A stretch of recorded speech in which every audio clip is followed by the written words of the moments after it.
guys, welcome back to Pojok Popcorn bersama aku Frisa. Regina. Kali ini kita akan mereview film horor lagi ya. Judulnya adalah Obsession.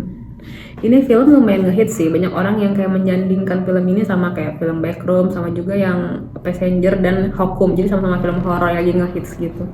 Kalau dari plot ini tentang seorang laki-laki yang bernama Bear. Dia itu datang ke sebuah tempat. Sebenarnya tuh dia tuh pengen beli sesuatu ya di lokasi itu. Iya, Tapi karena dia tergiur sama lain, dia akhirnya beli sebuah kotak korek api gitu. Entah pakai sihir, entah pakai apa. Pokoknya tuh kayak magic. Ada bacanya kan kalau patahin korek itu, kamu ucapin wish kamu akan terwujud gitu wishnya. Terus dia tuh kayak udah suka banget sama sahabat perempuannya dia yang bernama Nikki. Tapi karena dia orangnya pengecut, terus sebenarnya dia pengecut banget kan. Takut kan kayak kalau aku ngomong ke dia takutnya gak diterima, takutnya nanti jadi nggak bersahabat lagi. Jadi dia kayak memendam gitu perasaannya. Nah pas malam hari itu nganterin si temennya itu si Nikki, dia kayaknya ini nonsense deh ini korek api ini. Tapi sama dia coba akhirnya kan, sama dia dipatahin, terus dia kayak ngomong, aku mau Nikki sahabatnya itu mencintai dia lebih dari apapun di dunia ini. Terus disitulah mulai tuh teror-teror yang terjadi tuh karena permintaannya si Bear itu gitu. Cukup simple tapi fresh ya. Oke, untuk jajaran cast-nya nih, pemeran utamanya diperankan oleh Michael Johnston yang memerankan Bear, dan untuk Nikki, temennya yang ditaksir sama Bear, diperankan oleh Indy Navarrete. Lalu ada juga Sarah Harper. Nah, si Sarah ini juga sahabatnya Nikki dan Bear ya. Mereka tuh jadi kerja di suatu toko kaset yang milik keluarganya si Sarah ya. Nah, terus ada satu lagi nih temen cowoknya mereka yang kerja di toko kaset itu juga, yang diperankan oleh Cooper Tomlinson bernama Ian. Sisanya sih kayaknya pemeran-pemeran penting utamanya cuma 4 sih. Utamanya 4 itu. Kita lanjut ke memorable scene-nya dari Mbak Frisa dulu. Kalau dari aku yang memorable scene-nya tuh kayak semua orang pasti tegang sih pas nonton film ini, pas bagian ini. Si Sarah tuh lagi ke rumahnya si Bear gitu untuk ngasih tahu lah ada sesuatu hal yang dia pengen sampaikan. Terus kan si Bear kan lagi dalam posisi dia nggak boleh ketahuan sama si Nikki kalau dia mau kemana gitu kan. Terus kayak diem-diem ngumpet-ngumpet, datanglah tuh dia ke mobilnya si Sarah di depan taman gitu lah, taman rumahnya. Dia ngobrol kayak biasa kan, ngobrol si Sarah ngobrol gini, si Bear ngomong gini, terus tiba-tiba ada anomali nih, terus kayak langsung menghantam kepala si Sarah. Brutal sih, itu gokil. Berkali-kali sampai tidak beraturan tuh mukanya tuh.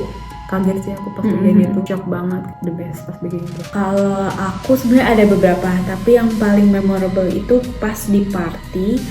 Itu cringe banget, aku kayak cringe, awkward, semuanya tuh jadi satu. Jadi si Bear ini dapet papan, kan mereka lagi main truth or dare ya, dia tuh harus kiss orang yang ada di samping kirinya. Nah karena Bear ini selain pengecut juga serakah, udah tahu di sampingnya itu si Sarah bukan Nikki. Saat itu kan mereka pacaran ya, Nikki sama Bear. Si Bear bukannya langsung minum aja gitu, dia malah memberikan tatapan ke si Sarah. Akhirnya si Nikki ya melakukan suatu tindakan yang bikin creepy, terus dia marah-marah juga di party itu, bilang kidding, tapi akhirnya enggak, dia bilang dia serius. Dan yang gongnya itu pas kayaknya Nikki yang aslinya tuh mulai balik, dan dia kayak ngasih tahu ini bukan dia, terus dia mungkin percobaan bunuh diri, jadi dia benturin kayu mainan itu ke kepala dia. Itu menurutku berturut-turut sih awkward, creepy, serem semuanya. Sama sebenarnya ada 2 lagi yang singkatnya aja aku ceritain. Itu pas mereka lagi tidur, terus si Bear mau pergi, Nikki teriak stay, itu serem banget menurutku. Sama yang tiba-tiba si Nikki-nya ketarik di belakang. Ini lumayan banyak scene yang kita kayak aneh banget dahulu Nikki gitu. Tapi dia emang gak bisa ngapa-ngapain juga kan karena sihir itu gitu. Lanjut ke plus point.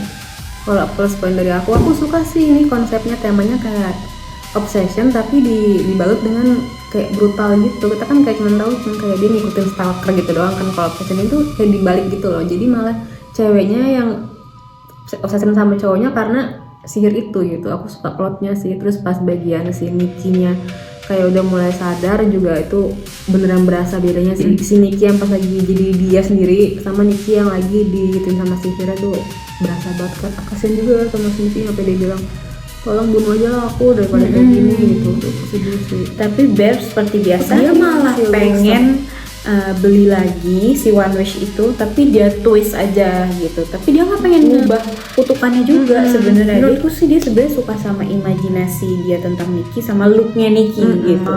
Plus poinnya itu aku suka karena jarang aja yang berbau-bau sihir gitu langsung instan beneran terjadi. Iya langsung kayak yang kayak duit jatuh gitu ya dia. jatuh tuh duit. Biasanya kan dibikin perlahan ya, jadi itu sangat to the point. Terus aku suka banget dari sinematografinya ya, dark gitu, sesuai banget sama tema ceritanya yang tetap dapat merinding dan ngeri-ngerinya.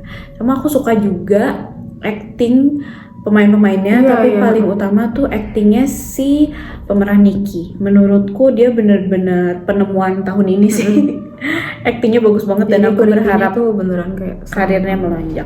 Lanjut ke minus pointnya. Minus point dari aku itu, menurut aku tuh di awal kayak lumayan agak terlalu boring dikit sih pas bagian si Nikki-nya udah mulai kayak pengen deket-deket terus sama si Bear-nya ya, itu lumayan agak berulang-ulang gitu. Tapi kita emang mesti kasih tahu sih gimana caranya perlahan-lahan dia kayak bener-bener makin tinggi obsesinya ke si Bear itu sih. Itu sebenarnya minor sih, nggak terlalu minus banget. Kalau aku awalnya itu aku sedikit berharap ada cara untuk mengembalikan sihirnya itu yang lebih teoritis atau lebih complicated. Kan ini caranya cukup simple ya, spoiler alert, caranya itu ya udah tinggal si Bear-nya gitu. Nah, tapi aku pengen awalnya tuh si Bear bisa melakukan ini dan kalaupun Bear akhirnya gagal juga nggak apa-apa. Tapi ternyata emang caranya cukup simple dan itu preferensi sih, karena aku tipe yang lumayan suka hal-hal yang semi complicated gitu. Kita lanjut ke scoring dari Risa dulu. Oke, scoring dari aku untuk intro itu aku kasih nilai 4,6/5. Aku lumayan suka sih bagian si dari mulai si Nikki-nya, kayak awalnya kan kayak cuek banget ya sama si Bear ya. Udah lu temen gue aja kan dari kecil, lu tuh gak suka sama gue kan, kayak gitu. Sampai akhirnya dia kayak mulai tuh dia karakter developmentnya dia ya, kritik-kritiknya berasa banget. Itu 4,6/5. Untuk yang mid-nya itu mungkin pas bagian mulai masuk si Nikki udah mulai di itu ya dikuasai sama sihir itu ya, itu aku pas nilai 4,7/5 karena tuh beneran creepy banget.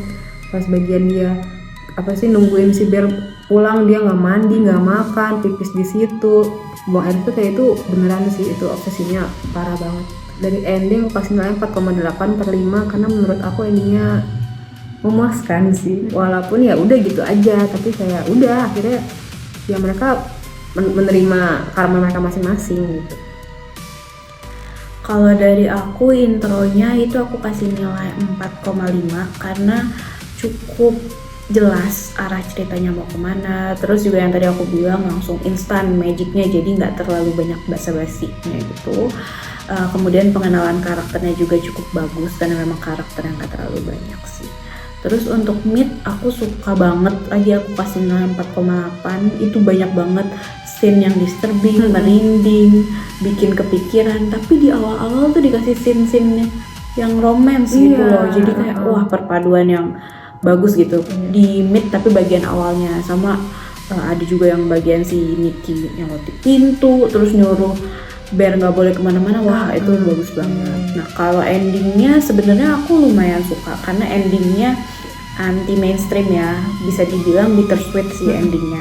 At least ada satu yang selamat walaupun dia masih akan tetap ada trauma. Cuman dia tadi itu aku pikir bakalan ada sesuatu yang lebih teoritis gitu, ternyata memang ceritanya lurus-lurus aja, dan itu sebenarnya nggak jelek juga, cuman selera aku yang ada twist-twistnya dikit, jadi aku kasih nilai 4,3.